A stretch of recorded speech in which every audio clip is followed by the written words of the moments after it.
Mar Lobet, Juan Llanes, Beatriz González, Jerónimo Ríos, Mari Carmen Hernández y Jesús Fernández, Fabián Pichón y Emanuel Afendulís, Isabel González, Andreu Jordi e Isabel Ruller. Hay sitio para todos. Oye, os voy a ir dando los micrófonos. Je vais vous passer les micros pour que vous puissiez les utiliser, les passer entre vous. Nous en mettons deux autres de ce côté de l'estrade.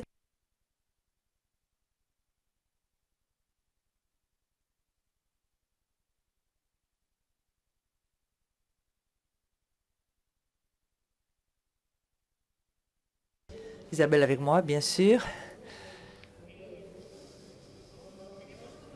Nous avons peu de temps. Et nous allons aller au vif de chaque question. Nous commençons par toi, Marc. Le programme Sudoé, nous l'avons déjà dit,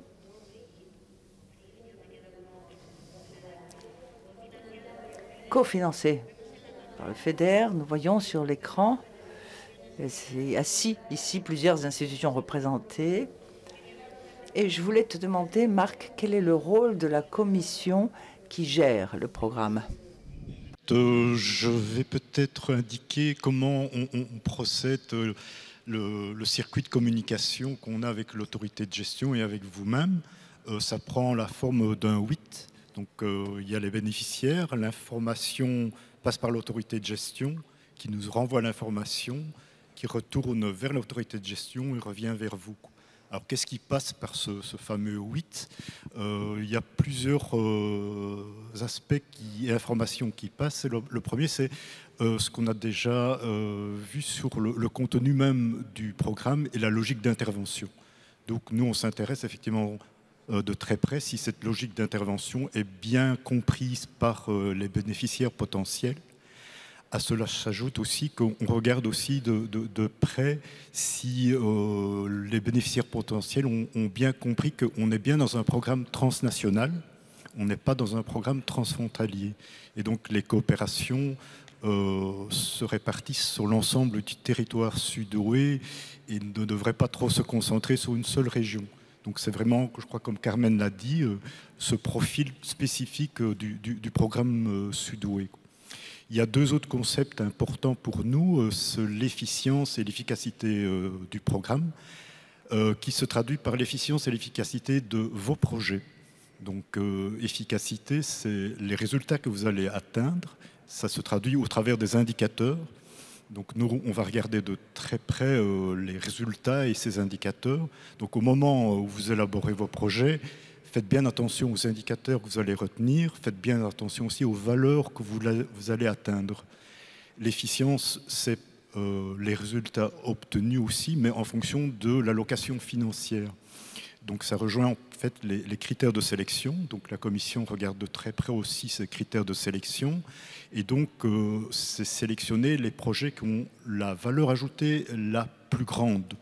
Donc là aussi, il faut bien comprendre dans cette logique d'intervention les deux autres concepts d'efficacité et d'efficience. Il y a un autre aspect très très important, c'est qu'à un moment donné, vous allez recevoir de l'argent, puisque vous aurez des projets et donc vous aurez des paiements. Alors ces paiements, ils passent effectivement par l'autorité de certification qui est là et qui pourra vous expliquer comment ça fonctionne. Après, ils sont envoyés à la commission qui repaye l'autorité de certification, qui passe par le bénéficiaire principal et qui repasse au bénéficiaire. C'est très important parce qu'il y a aussi un certain nombre de contrôles de premier et deuxième niveau sur vos dépenses. Et ces dépenses doivent aussi être éligibles. Donc faites très attention à cette éligibilité des dépenses parce qu'elle a un impact direct sur les paiements que nous allons effectuer après. En sachant aussi, et ça c'est très important sur l'éligibilité des dépenses, si vous avez des questions, vous avez un doute, adressez tout de suite votre question à l'autorité de gestion. Parce que si après il y a une irrégularité, ce qui peut se passer, c'est qu'à un moment donné, le programme ne peut pas dépasser un certain pourcentage d'irrégularité. Donc ce sont les projets qui sont responsables de cette éligibilité.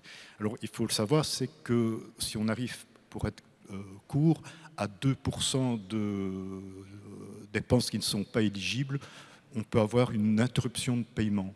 Cette interruption de paiement, en fait, va se produire alors pour tous les bénéficiaires. Donc, voilà, le conseil, c'est faites vraiment très attention sur l'éligibilité. N'hésitez pas à demander à l'autorité de gestion et au secrétariat si les dépenses sont éligibles. Merci. Gracias, Marc. Merci Marc. Nous parlons d'autorité de gestion. Juan Yanes, qui est l'autorité de gestion. Ce qui est clair, c'est que c'est fondamental et que vous êtes là pour résoudre tous les doutes qui pourraient surgir. Mais qu'est-ce que l'autorité de gestion et qu'est-ce qu'elle fait dans ce programme?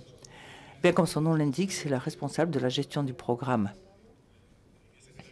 En ligne générale, les fonctions figurent sur le règlement, dispositions communes. Pour parler des plus essentiels, nous pourrions parler de 3 types différents d'interventions. La première serait associée à des critères qu'établit l'autorité de gestion en accord avec l'autorité nationale, des critères de sélection transparents et non discriminatoires, même si ensuite ces critères doivent être, comme l'appel, approuvés par le comité de suivi du programme. Une fois que le comité a choisi les projets, le pas suivant, c'est l'octroi d'air FEDER. Il y a un contact de FEDER établi par l'autorité de gestion. Et ce contrat est le document qui lie les 2 parties bénéficiaires principales et autorité de gestion pendant la vie du projet et qui établit quelles vont être les obligations, les devoirs des 2 parties dans ce contrat d'aide passé par le FEDER et l'autorité de gestion. Et ce contrat régule toute la gestion du projet et sa durée. Une partie aussi importante dans les travaux de gestion concerne le suivi du projet, du programme. Et cela est établi par l'autorité de gestion. L'autorité de gestion établit une application qui sert d'enregistrement électronique de toutes les dépenses des projets et tout aspect important concernant la candidature du projet, l'exécution physique du projet ou financière du projet. Elle doit être enregistrée sur cette application qui est établie par l'autorité de gestion. Et ensuite, pour conclure, il y a aussi une partie importante qui est celle qui concerne le contrôle et les vérifications qui se font dans ce cas concret. Et dans ce cas concret, je disais, il y a une délégation de ces compétences, comme vous pourrez le vérifier, qui sont compétences assumées par les autorités nationales, mais il y a une compétence que conserve encore l'autorité de gestion, qui c'est celle d'établir des mécanismes et des mesures antifraude au programme. Ce seraient les 3 fonctions les plus importantes de l'autorité de gestion. Merci, Juan. Et maintenant, j'aimerais savoir le rôle que vous jouez, les autorités nationales, une fois mis en place le programme. L'Espagne, je crois que c'est Esther Darias qui nous accompagne, ou Jesus? Oui, bonjour. Jesus Fernandez et ma collègue Esther Arias, les 2. Nous sommes les personnes qui travaillent au quotidien dans le programme de la part de l'autorité nationale. Donc, toutes les questions qui demanderaient une réponse et notre aide, nous sommes tout à fait disponibles. Nos coordonnées figurent sur le site web du programme, autant notre téléphone que nos adresses mail. Et pour être très bref, nous sommes très nombreux, je ne vais pas exagérer. Une fois approuvé le programme, une de nos fonctions, c'est la construction, ce que nous appelons la co-instruction, l'évaluation des candidatures. Nous appelons ça co-instruction parce qu'il y a une instruction qui se fait conjointement. Une instruction qui est faite par le secrétariat conjoint, les 3 autorités nationales, l'Espagne, la France et le Portugal, de sorte que cela figure sur le texte de l'appel à projet. En plus, on en parlera demain. Je suis sûr qu'il y a de sorte que nous ponctuons certaines questions déterminées. on obtient une moyenne plus ou moins pondérée qui reflète une ponctuation finale en 2 phases, comme l'a indiqué l'autorité de gestion dans son intervention antérieure, une première, une deuxième. Et dans les 2 cas, il faut évaluer 2 grands blocs de critères. En réalité, sur le texte de l'appel à projet, vous verrez qu'il y a 4 parties ou 4 pas, mais ce sont 2 grands blocs de caractère administratif et stratégique ou opérationnel. Je ne sais pas trop bien comment les appeler. Bon. Comptage, candidature par bénéficiaire, éligibilité administrative, éligibilité en soi. Il y en a 2, surtout, administratif et stratégique. On ne passe pas au stratégique sans avoir surmonté les administratifs. Bien sûr, il faut surmonter la première phase pour passer à la seconde. Et je ne vais pas trop insister, vous aurez davantage de détails sur la présentation de demain. Ça, c'est une des fonctions dont s'occupe l'autorité nationale une fois que le programme est approuvé. Il y en a d'autres aussi. Nous sommes les derniers responsables, enfin les responsables finaux de ce qui se fait sur notre territoire. Pendant cette période, les choses ne sont pas aussi spécifiées que pour la période antérieure. Nous pouvons dire que les attributions, les fonctions d'une autorité nationale sont semblables. Une fois démarré le programme, en plus de programmer et d'appeler l'autorité de gestion, on peut dire que ce sont les mêmes, ou très semblables à celles qui existaient pendant la période antérieure. Merci beaucoup. Jesus, Esther, tu veux ajouter quelque chose? Non. Mais je veux simplement qu'ils sachent que je suis là et qu'ils me voient et que je suis à leur disposition. Merci beaucoup. De la France maintenant. Fabien? Emmanuela? Au niveau de l'autorité nationale française, effectivement, on partage un certain nombre de prérogatives avec nos collègues espagnols et portugais et nos collègues d'Andorran. Parmi ces prérogatives, il y a aussi la prérogative d'animer le territoire. Alors, animer le territoire pour répondre aux questions des porteurs de projets en complément en fait de ce qui est fait au niveau du secrétariat conjoint. Donc c'est vraiment sur les spécificités en fait des compétences, de la répartition des compétences en France. C'est aussi essayer de faire émerger des projets sur des problématiques ou des thématiques lorsque celles-ci ne sont pas forcément connues des acteurs, parce qu'il y a certaines thématiques sur lesquelles en fait Interreg n'est pas forcément un outil qui est bien connu par les porteurs de projets. Donc notre rôle aussi, c'est d'essayer de faire émerger, alors sous forme d'action collective ou sous forme d'action individuelle. Et en fait, l'organisation administrative et la répartition des compétences en France, ajouté au fait qu'on est finalement dans l'Interreg Sud-Ouest, un petit territoire composé de 3 régions, ce rôle d'autorité nationale, on l'exerce de manière collaborative avec le conseil régional, donc Emmanuela Afendulis qui est là, qui représente le conseil régional Occitanie. Et donc on travaille à la fois service de l'État en tant qu'autorité nationale, mais aussi région Occitanie, qui est le chef de file en fait un petit peu des régions, en tout cas qui porte la parole des régions au sein du programme, et puis avec un maillage de correspondants territoriaux. Et donc je voudrais saluer d'ailleurs notre collègue Emmanuel Pallier qui est dans la salle pour la région Nouvelle-Aquitaine. Notre collègue d'Auvergne-Rhône-Alpes n'a pas pu se rendre présent. Et puis au sein de l'équipe de l'autorité nationale, mon collègue Sébastien Ruffel aussi, qui est à l'écoute des porteurs de projets. Donc voilà, rapidement brosser en fait l'offre de services qu'on propose. Emmanuela, je te laisse compléter bien sûr. Merci, mais tu as tout dit. Donc, on ne va pas être beaucoup plus long. En tout cas, merci. Et puis, on se tient bien sûr à votre disposition, que ce soit porteur de projets français ou autres, puisqu'on est aussi là pour relayer sur notre territoire vos projets. Donc, n'hésitez pas à nous solliciter. On est là pour ça. Merci encore. Muchísimas gracias. Merci. Y vamos ahora con... Merci beaucoup. Maintenant, le Portugal. Isabel Gonçalves.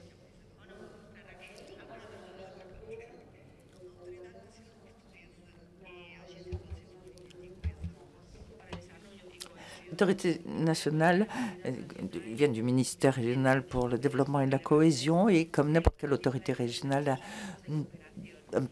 nationale a un rôle très important, à savoir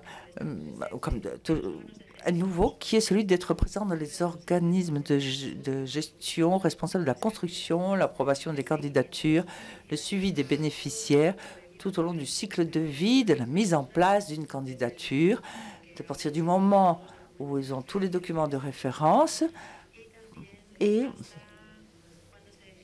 jusqu'à la fin de la candidature, après 3 ou 4 ans. Et nous avons un autre rôle dans le cas du Portugal, c'est être responsable du contrôle de premier niveau. C'est probablement le rôle pour lequel nous sommes le plus connus, parce que cela passe par nous, par l'Agence de développement de cohésion, la validation. Après que les choses aient été vérifiées au préalable, nous évaluons les dépenses, qui assume les dépenses présentées, qui en est le responsable. Présentée à l'éligibilité du programme, c'est l'autorité nationale portugaise. Moi ou tout autre collègue. Là, nous devons veiller à l'application des règles, des réglementations, des normes. Nous devons nous rendre compte de si c'est une dépense éligible, si elle est bonne, c'est-à-dire si elle peut être certifiée sans que cela ne suppose de problème a posteriori. Vous savez qu'il y a un taux de 2%, ou alors une erreur de plus de 2% dans les dépenses d'éligibilité.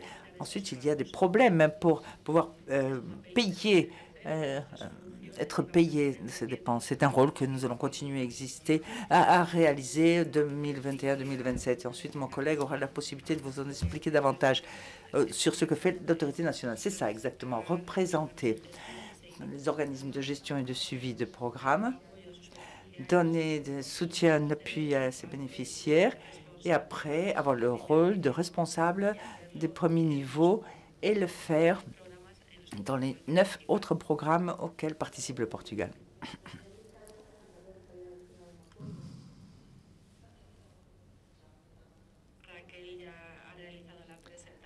Raquel a fait sa présentation. Je voulais dire aux personnes du Portugal qui me connaissent déjà, ceux qui sont ici, je crois que je connais la plupart des présents du Portugal. Je suis à leur disposition, comme toujours, pour toute question, tout doute. Vous pouvez nous contacter par les moyens habituels, par courrier, téléphone. Nous sommes toujours à votre disposition pour tout ce qu'il faudrait, relation avec les candidatures. Nous sommes à votre disposition. Merci. Et nous finissons avec l'Andorre. Andreu Jordi. De la part d'Andorre, comme nous l'avons dit dans nos interventions, le gouvernement, le ministère des Affaires étrangères, qui a la responsabilité de la coordination de la coopération transfrontalière et transnationale, est un peu le dynamiseur des projets Suidoe en Andorre. Jusqu'à maintenant, c'était les acteurs publics qui s'impliquaient dans des projets de coopération transfrontalière. Et nous essayons de dynamiser et d'animer les acteurs privés ou les corporations locales. Des entreprises comme la télécommunication, l'énergie, la recherche, nous invitons à s'unir à d'autres projets de coopération transfrontalière européenne. En ce sens, nous partageons avec les collègues des autres autorités nationales de l'information, nous échangeons échange de partenaires. Andorre travaille aussi à un mode de coopération de partenaires associés et nous cherchons les meilleures solutions. Et puis il y a aussi ces tâches du comité de programmation, du comité de contrôle, suivi d'appels à projets, comme les autres collègues des autorités nationales. Vous pouvez nous contacter pour toute l'information nécessaire. Et ensuite, nous entrons dans une chaîne de coordination pour les aider à ce que leur projet puisse aller de l'avant. Et je crois qu'avec ça, j'ai terminé. Merci, merci Andreu. Plusieurs d'entre vous avaient parlé des contrôles, des audits, des dépenses. Mais après, pour les projets, l'auditeur comptable est celui qui peut nous répondre à cette question. Comment et quand se fait ce paiement? Merci. Bonjour et merci pour l'accueil. Nous sommes ce que maintenant on appelle autorité comptable. Je n'aime pas beaucoup ce terme. Je préfère continuer à utiliser l'autorité de certification parce qu'en réalité, nous avons deux rôles fondamentaux. Dans les trois autorités qui co-gouvernent le programme, nous avons beaucoup entendu parler des autorités nationales. Elles prennent des décisions, elles conseillent, comme elles l'expliquent. Mais en réalité, les trois autorités qui sont en co-gouvernement sont autorité de certification, autorité de gestion et autorité... Bon, quels sont les rôles dans le programme Sud et de l'autorité de certification? D'abord, nous jouons un peu le rôle de notaire. Nous sommes les responsables de demander les fonds FEDER pour le développement régional à la Commission européenne. Il est essentiel. C'est nous qui gérons le montant FEDER du programme. Nous le faisons en présentant des demandes de paiement à la Commission européenne. Ces demandes de paiement s'appuient sur une procédure qui sera peut-être expliquée demain un peu plus dans le détail, à savoir, dès le premier investissement du premier euro dans les projets sélectionnés, jusqu'à ce que cet euro nous arrive à nous, que nous disions qu'il est valable. Ce n'est pas facile de considérer valide. Il faut qu'il y ait des exigences de régularité, légibilité. Et nous, en tant que notaires, dans cette fonction que nous avons, nous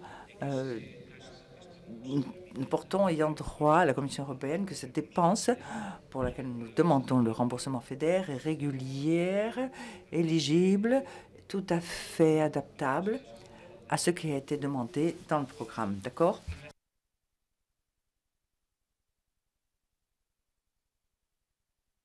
Une fois que nous avons demandé ce montant, la Commission, elle nous le paye. Il est important que ce soit déposé à la Banque d'Espagne. Notre deuxième tâche est la tâche financière. Ça, c'est ces montants de remboursement FEDER que la Commission dépose à la Banque d'Espagne. Nous les transférons à chaque partenaire. Chaque partenaire qui a certifié ses dépenses. Donc, nous devons connaître les comptes courants, tous les coordonnées pour pouvoir faire le virement à travers la Banque d'Espagne. Nous ne sommes pas une entité financière. L'entité financière, c'est la Banque d'Espagne, mais nous sommes ceux qui donnons l'ordre à la Banque d'Espagne de faire tous ces virements dans les délais réglementaires établis par les règlements. Donc, deux fonctions. La fonction de notaire, nous donnons foi à la Commission que ce qui est envoyé est éligible. Et d'autre part, nous recevons ces montants, nous les distribuons à chaque partenaire. Une troisième fonction qui est tout aussi importante, dont nous parlera peut-être l'autorité d'audit, c'est la certification des comptes annuels. Mal nommé, parce qu'en réalité, il s'agit de documents à présenter chaque année à la Commission entre le 15 février et le 1er mars de chaque année, faisant référence à une période de temps concrète. Et dans cet état comptable, les trois autorités, nous devons nous coordonner et dire exactement la même chose. Le montant, le volume de dépenses qui a été demandé à la Commission, quel est le montant FEDER qui a été reçu de la Commission et quel est le montant FEDER qui a été viré à tous les partenaires qui participent à ces dépenses. Voilà, essentiellement, c'est en quoi consiste le paquet de fiabilité. Peut-être que Béatrice nous en parlera un peu plus dans le détail, avec ses pour et ses contre, bien sûr, comme le paquet de fiabilité. C'est un examen qu'on nous fait au passé, les trois autorités. Si quelqu'un colle, les deux autres aussi. Quelle responsabilité! Merci beaucoup, Geronimo. Et maintenant, toi, l'autorité d'audit. C'est compliqué, non? Je ne suis pas la seule. Il faut le répéter 4 fois de suite et puis après tu diras bien. Béatrice Hernandez, raconte-nous l'importance de l'autorité d'audit. Eh bien, bon après-midi, bonsoir à tous. Comme l'a dit Geronimo, merci pour l'accueil et surtout merci d'avoir tenu bon stoïquement ici jusqu'à la fin. Je représente l'autorité d'audit. Nous sommes désignés par le programme opérationnel approuvé en décembre. C'est l'intervention générale de l'administration de l'État qui se trouvent, qui font partie du ministère des Finances et de la fonction publique. C'est plus précisément le Bureau national d'audit. Et moi, je travaille dans la division de contrôle des fonds européens. Dans une des deux, parce qu'il y en a une maintenant. Il y en a deux.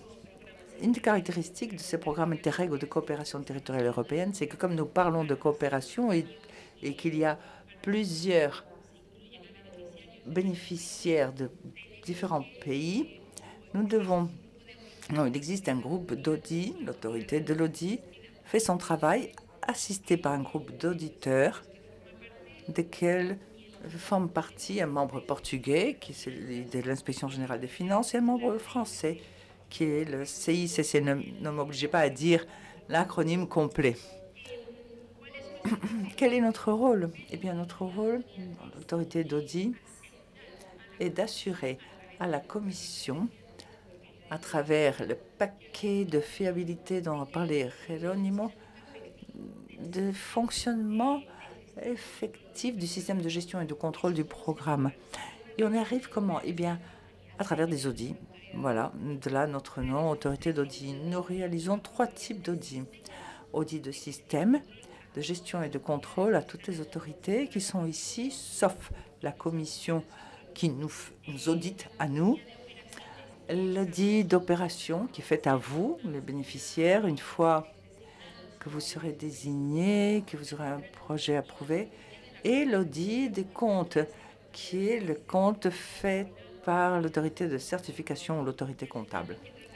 Au bout du compte, ce que nous faisons, c'est nous mettre tous d'accord, réalisons tous ces audits. L'autorité de gestion réalise une déclaration avec une série d'éléments. Un rapport annuel de contrôle est émis, ainsi qu'un avis. Et ça, c'est envoyé à la Commission. La Commission analyse, décide si elle nous fait confiance à travers une série de vérifications. Il y a des questions qui sont posées, reposées. Dans ce qui vous concerne, ce sont les audits d'opération, ou du moins cela vous touchera avec un peu de chance quand vous aurez vos projets approuvés. Les audits d'opération se réalisent, sont faits à toute la population. La population, les dépenses déclarées que l'autorité comptable ou l'autorité de certification a demandé à la Commission. Si vous avez bien écouté, Jerónimo a dit, on s'est demandé et payé. Et après, nous venons. Et des fois, il peut y avoir des irrégularités parce que les frais ne sont pas éligibles, les dépenses ne sont pas éligibles, parce que Jean-Marc a beaucoup insisté sur l'éligibilité des dépenses. Il peut arriver, et ça arrive, qu'il y ait une irrégularité et qu'il faille rembourser, rendre des montants qui ont déjà été payés, versés. Tout ce processus d'autorité de gestion est fait. Vous n'aurez pas un contact direct avec l'autorité d'audit, mais par le secrétariat conjoint. Un échantillon est pris pour l'époque 21-27, et l'autorité nous dira, voilà les projets, voilà les bénéficiaires à qui il faut faire des audits. Il y a un envoi une communication de début d'audit, et on vous communique que vous avez eu la chance d'être élu pour être audité. Et l'audit est réalisé. Jusqu'à maintenant, elle se faisait à travers une entreprise privée, mais ne vous inquiétez pas parce que c'est supervisé par l'autorité d'audit ou par les groupes des membres auditeurs, parce que chacun est responsable des audits qui se font aux bénéficiaires qui se trouvent sur son territoire. Et ensuite, un rapport est émis, un rapport préliminaire, s'il y a quelque chose à argumenter, si le résultat n'est pas conforme, ou un rapport définitif. Le contenu de ce rapport, le définitif ou le préliminaire, peut être favorable si tout va bien, c'est formidable, toutes les dépenses sont éligibles et toutes les exigences sont respectées. Favorable avec des incidences sans conséquences financières, à savoir des défauts formels, des manquements formels, mais qui ne supposent pas une irrégularité ni des montants à rembourser. Ou alors défavorable. Et défavorable, là, c'est quand il y a un montant, une conséquence financière. Il y a une quantification. Cette quantification est extrapolée à toute la population et au bout du compte, on calcule le taux d'erreur de cette année du programme. Et l'objectif, c'est que le taux soit inférieur à 2%, maximum même 2%, qui est l'indice de matérialité. La matérialité qui permet la commission qui existe dans tous les programmes, pas seulement sur ce programme, mais sur tous les programmes. Une fois vous voyez tout ça, la commission examine la réalisation, approuve les comptes et le processus continue de l'avant. Que se passe-t-il si cette limite du 2% est dépassée? Eh bien ça, je vous le dirai pendant les prochains séminaires, quand vous aurez été élu avec vos projets. Mais ce n'est pas bon, hein, je vous assure, ce n'est pas bon du tout, quand ce 2% est dépassé. Et une dernière chose aussi, tout ce processus se fait à travers le secrétariat conjoint. Moi, je ne suis pas à votre disposition. Non. Moi, je dois garantir l'indépendance. Je ne peux pas vous dire cette dépense oui, celle-là non. Non, vous avez le secrétariat conjoint, l'autorité de gestion, les autorités nationales qui sont là pour vous conseiller et qui... Vous avez le contrôleur de premier niveau, les validations, et puis quand l'audit arrive, on ne peut plus poser de questions. Tout est déjà en marche, tout le boisson est vendu. Merci. Le vin est tiré, il faut le boire. Merci. Tu as parlé du secrétariat conjoint. Qui est le secrétariat conjoint? Le secrétariat conjoint, c'est Isabelle Roger. Quelles sont les fonctions du secrétariat conjoint? Vous ayez enlevé le graphique que le secrétariat conjoint avait préparé. Donc, entre parenthèses, je rebondis sur ce qu'ont dit les autorités nationales. À partir de maintenant, vous avez tous les documents en ligne. Donc, s'il vous plaît, téléchargez-les. Ils sont disponibles en espagnol, français, portugais. Et vous allez pouvoir lire tout ce que les autorités du programme viennent de vous présenter. Donc, ce graphique, le voici de nouveau. Il est dans la fiche 2 du guide Sudoué 21-27. Et donc là, qu'est-ce que vous allez lire? Qui est le secrétariat conjoint? En fait, le secrétariat conjoint, c'est le guichet unique pour vous tous, bénéficiaires et bénéficiaires potentiels. Comme l'ont présenté les autorités nationales, à l'exception avec les autorités nationales avec lesquelles vous avez un lien direct en fonction de votre pays d'appartenance et avec les fonctions qu'ont ces autorités-là, toutes les démarches que vous allez entreprendre auprès du programme Interreg, vous allez devoir les réaliser à travers le guichet unique qui est le secrétariat conjoint. Donc le secrétariat conjoint, nous sommes ici à Santander. Donc nous sommes une équipe de 8 personnes. Donc j'invite mes collaborateurs à se lever. Donc vous allez les voir demain. Vous ne faites pas de soucis, vous allez les voir, les entendre. Ils vont tout bien vous expliquer. Donc vous avez Christophe qui est responsable de projet, Alexandre qui est responsable de projet, Fernando qui est responsable financier et contrôle, Alexandra qui est responsable de projet. Et dans le backstage, nous avons, voilà, c'est les personnes de l'ombre, mais sans qui les choses ne pourraient pas marcher. Un grand applaudissement, s'il vous plaît, pour Clarisse, qui est l'assistante du secrétariat, et Antonio aussi, qui est derrière, qui est le responsable de communication. Donc je les remercie à tous aussi parce que sans eux, ce programme n'aurait pas pu, le séminaire d'aujourd'hui n'aurait pas pu avoir lieu et tous les documents que vous allez avoir à lire à partir de maintenant, qui vont être votre livre de chevet, eh bien tout ça, sans eux, n'aurait pas été possible. Donc qu'est-ce que nous faisons au secrétariat conjoint? Nous aidons l'autorité de gestion à mettre en place le programme. C'est-à-dire que nous préparons toute la documentation, que ce soit, donc vous voyez, les guides, les textes de l'appel à projet. Nous organisons les séminaires.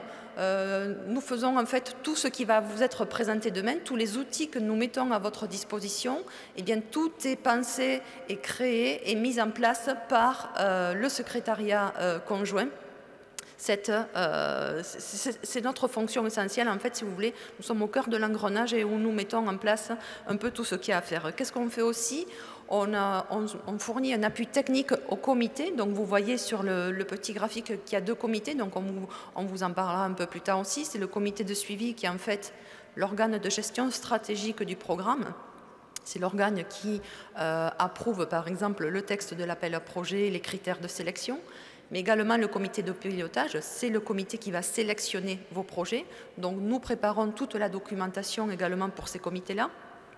Ensuite, pour vous, bénéficiaires potentiels, donc voilà, tous les outils qui sont mis à votre disposition pour vous aider dans le montage de projets. Et ensuite, on espère vous accompagner tout au long des 3 ans que vous aurez pour mettre en œuvre votre projet. Donc c'est nous qui allons, en fonction des différents postes que nous avons au sein du secrétariat, qui allons être en contact avec vous, au jour le jour pour vous aider dans la gestion administrative, mais aussi dans la gestion financière, mais surtout dans la gestion technique aussi. Parce qu'il est vrai qu'on a oublié, enfin du moins c'est les règlements qui nous imposent d'être assez stricts sur des questions administratives et financières, et malheureusement plusieurs fois les questions techniques et savoir les résultats que vous produisez passent un peu à travers de toutes ces questions-là.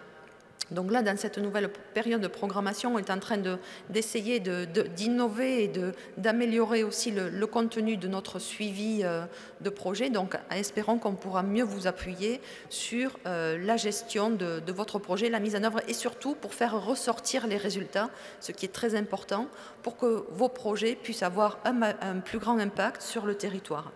Ensuite, donc, effectivement, comme cela a été dit, on co-instruit avec les autorités nationales les dossiers de candidature. Donc, toutes les notifications qui vont vous arriver à partir de mi-avril, il manque cette pièce-là, veuillez nous apporter ce document signé, etc. C'est nous qui faisons cette analyse-là. Et ensuite, également, qu'est-ce qu'on fait ? Bon, ben voilà, ce que je vous disais, la fonction quotidienne des projets. Donc, pour ceux qui sont déjà bénéficiaires du programme, ben, vous connaissez les collaborateurs gestionnaires de projets. Pour les contrôles, vous connaissez également Fernando. Et ensuite aussi, donc, ce que l'on fait, c'est, comme l'a dit Jerónimo, donc c'est nous qui recevons vos demandes de remboursement FEDER, nous les étudions, et une fois que, selon nous, tout est OK, eh bien, on les transmet via l'application informatique, parce que ça aussi, ça va être votre assistant que vous allez avoir pendant toute la durée de votre participation au programme, mais ça, de même, vous aurez le plaisir d'en savoir un peu plus. Je crois que là, nous avons amplement passé le temps et je pense que vous avez quelques petits points qui sont clairs pour que vous puissiez aller vous reposer tranquillement, profiter de Santander et prendre des forces pour vraiment demain écouter tranquillement tout ce qu'on va vous présenter, tous les conseils concernant la préparation de votre candidature pour le premier appel à projet.